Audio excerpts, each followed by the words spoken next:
The self-improvement world promises you can live intentionally in every moment. It sounds great on paper, but your biology refuses to cooperate. Conscious decision-making is expensive. It burns mental energy. Every time you consciously decide what to eat, how to reply to an email, or what to wear, you are spending a finite physical resource.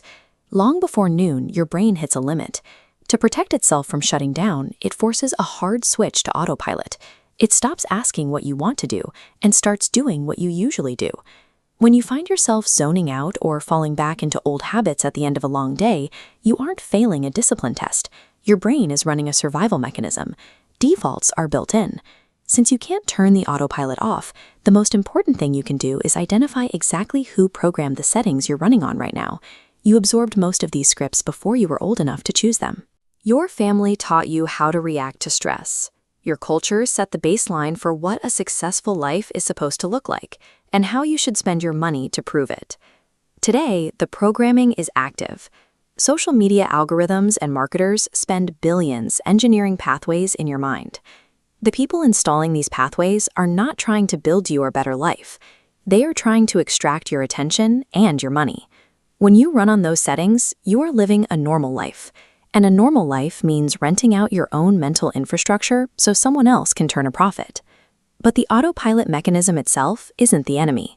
Once you take the controls, defaults become the most powerful productivity tool you have access to. I drive a front-load commercial truck for a living. When I get handed a brand new route, navigating it requires everything I have. For the first few weeks, I have to think about every blind spot, every traffic pattern, and every pickup location. By the time I clock out, I am completely exhausted. But after a few months, the physical act of driving that route becomes pure muscle memory. My hands and eyes know exactly what to do without me having to decide. That autopilot mode is exactly what allows me to do my actual thinking. Because the route handles itself, my conscious mind gets freed up for hours every day to build business strategies, process ideas, and design frameworks like this one. The people you admire who produce at a high level don't have some massive reservoir of willpower that you lack. They have simply engineered their baseline habits on purpose. They made the hard choices once, locked them in, and let the routine run on its own. Thriving isn't about working harder at every single choice. It's about building an infrastructure that carries the heavy, repetitive load for you. To take back that infrastructure, you have to run an audit. For 1 week, just watch yourself. Write down what you do when you wake up, when you get stressed, and when you're bored. Don't try to change it yet, just log the data. Then, look at that list and find the source.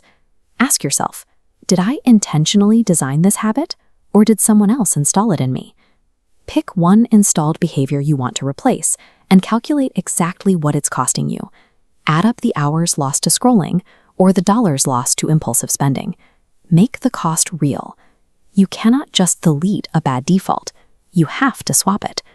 If you want to stop picking up your phone after work, you have to explicitly decide to pick up a book instead. If you just try to stop a bad habit without a designed replacement, the vacuum will pull the old behavior right back in by tomorrow. You install the new default through repetition. While popular advice claims it takes just 21 days to form a habit, actual research shows the process can take anywhere from 18 to over 250 days. To be safe, plan for at least 60 days of conscious repetition before the new behavior truly becomes automatic. You accelerate this by attaching the new action to an old trigger. Put the book right on the chair you sit in. Make the new choice the path of least resistance. Here is where the math works in your favor. Every time you successfully lock in a new default, you permanently free up the mental bandwidth required to design the next one. That compounding momentum is how you build out your money, time, and knowledge systems. You automate your savings, you protect your schedule, and you filter your inputs, one designed default at a time. Look at your life today. Pick exactly one default you didn't design, one routine you inherited, and decide what you are going to replace it with. You can't escape defaults. You can only choose who sets them. Stop living on the settings you were handed. That's the architect's way.